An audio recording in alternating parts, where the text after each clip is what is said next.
ये कहानी है एक ऐसे गुमनाम हीरो की जिसका नाम शायद इतिहास के पन्नों में कहीं दर्ज नहीं है, पर जिसके काम ने इतिहास का पूरा रुख ही मोड़कर रख दिया। सोचिए, कराची के एक सुनसान गली है और घड़ी में रात के 3 बज रहे हैं। उस गली के एक घर की छत पर एक आदमी अकेला है। उसके हाथ तो तेजी से एक ट्रांजिस्टर पर चल रहे हैं, लेकिन उसकी बेचैन आंखें वो बार बार नीचे गली में झांक रही हैं। उसे पूरा एहसास हो चुका है कि कुछ बहुत ही बुरा होने वाला है। तो सवाल यही है, आखिर इस आदमी को ऐसा क्यों यकीन हो गया था कि ये उसकी जिंदगी की आखिरी रात है, और वो उस ट्रांजिस्टर के साथ ऐसा क्या कर रहा था? माहौल में तनाव बढ़ता जा रहा था। गली में पाकिस्तानी सेना की गाड़ियों का शोर लगातार तेज हो रहा था। सैनिक घर घर की तलाशी ले रहे थे और वो आदमी जानता था कि अगला नंबर उसी का है। जैसे ही उसे लगा कि सैनिक बस दरवाजे तक पहुंचने ही वाले हैं, उसने फौरन वो ट्रांजिस्टर उठाया और पानी के टैंक में फेंक दिया। उसे अपनी जान की फिक्र नहीं थी, उसे फिक्र थी तो बस एक बात की कि क्या उसका भेजा हुआ सीक्रेट कोड भारत पहुंच पाया होगा। अब सवाल ये उठता है कि पाकिस्तान में रहने वाला एक आम सा आदमी भारत को खुफिया संदेश भेज ही क्यों रहा था? इस सवाल का जवाब जानने के लिए हमें कहानी में थोड़ा पीछे चलना होगा। इस कहानी की जड़ें 1970s के दशक में हैं। उस वक्त ईस्ट पाकिस्तान, जिसे आज हम बांग्लादेश कहते हैं, पाकिस्तान से अलग होना चाहता था।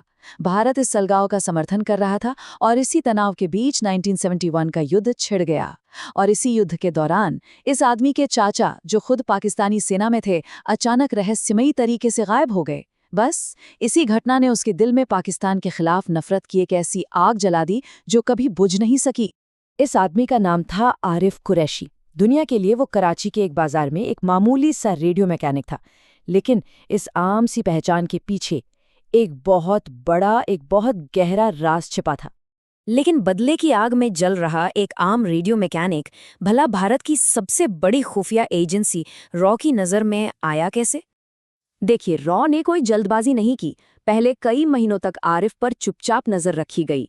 ये पक्का करना था कि ये आईएसआई का कोई जाल तो नहीं है। और जब उन्हें पूरा यकीन हो गया कि आरिफ की पाकिस्तान से नफरत असली है, तब उन्होंने उससे संपर्क किया। और आरिफ, वो तो अपने चाचा के गायब होने के दर्द और बदले की आग में जल ही रहा था। उसने ये खतरनाक मिशन फौरन स्वीकार कर लिया। और बस आरिफ रॉ के लिए एक बहुत ही कीमती जासूस बन गया।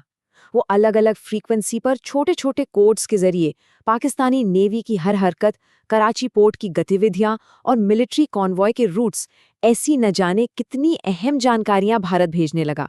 सब कुछ कह सकते हैं कि प्लान के मुताबिक चल रहा था, लेकिन तभी कहानी में एक ऐसा ट्विस्ट आया जिसने आरिफ के लिए खतरा कई गुना बढ़ा दिया। हुआ ये कि पाकिस्तान की खुफिया एजेंसी आईएसआई भी अलर्ट हो गई थी। उन्होंने पूरे कराची में रेडियो सिग्नल्स की मॉनिटरिंग शुरू कर दी। अब आरिफ के लिए एक छोटा सा भी संदेश भेजना पहले से कहीं ज्यादा खतरनाक हो गया था, शिकंजा कस रहा था। लेकिन सबसे बड़ा खतरा तो बाहर था ही नहीं, खतरा तो अब उसके अपने घर के अंदर दस्तक दे चुका था। कैसे? आरिफ का जो छोटा भाई था, इमरान कुरैशी, वो उसी एजेंसी आईएसआई में भर्ती हो गया था, जिसका काम ही आरिफ जैसे जासूसों को ढूंढना था। पर आरिफ ने इस खतरे को ही अपना सबसे बड़ा हथियार बना लिया। वो बहुत चालाकी से घर पर होने वाली इमरान की बातों से जानकारी निकाल लेता। कभी कभी तो वो इतना आगे बढ़ गया कि उसने इमरान के दूध में नींद की गोलियां तक मिला दी, ताकि वो गहरी नींद में सो जाए और आरिफ उसकी फाइलें देख सके। और अब कहानी अपने उस मोड़ पर आ पहुंची थी जहां आरिफ को एक ऐसा फैसला लेना था जो उसकी जान भी ले सकता था।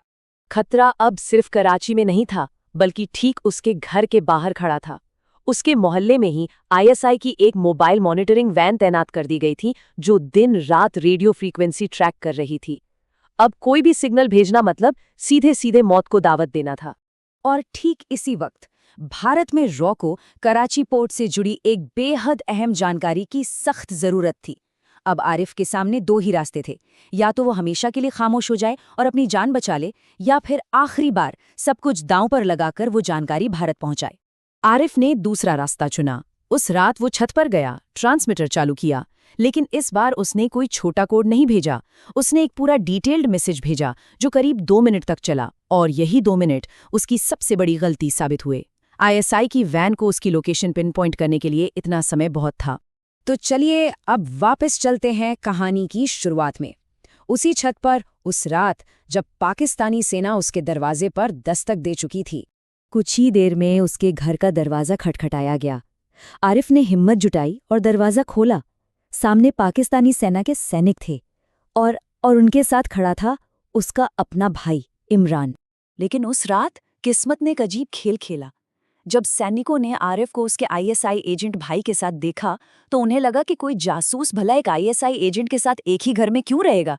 इसी शक में उन्होंने घर की ठीक से तलाशी ही नहीं ली। मतलब जो चीज उसके लिए सबसे बड़ा खतरा थी, उसी ने उस रात उसकी जान बचाई। आज भी शायद कराची की उस पुरानी गली में वो रेडियो मैकेनिक की दुकान होगी और कोई नहीं जानता कि उसका मालिक अपने सीने में कितना बड़ा राज छुपाए बैठा है। आरिफ कुरैशी की ये कहानी उन हजारों गुमनाम चेहरों की याद दिलाती है जो सरहदों के पार अपनी जान दांव पर लगाकर देश की रक्षा करते हैं। ये वो योद्धा हैं जिनका नाम कभी सामने नहीं आता पर जिनका काम इतिहास बदल देता है।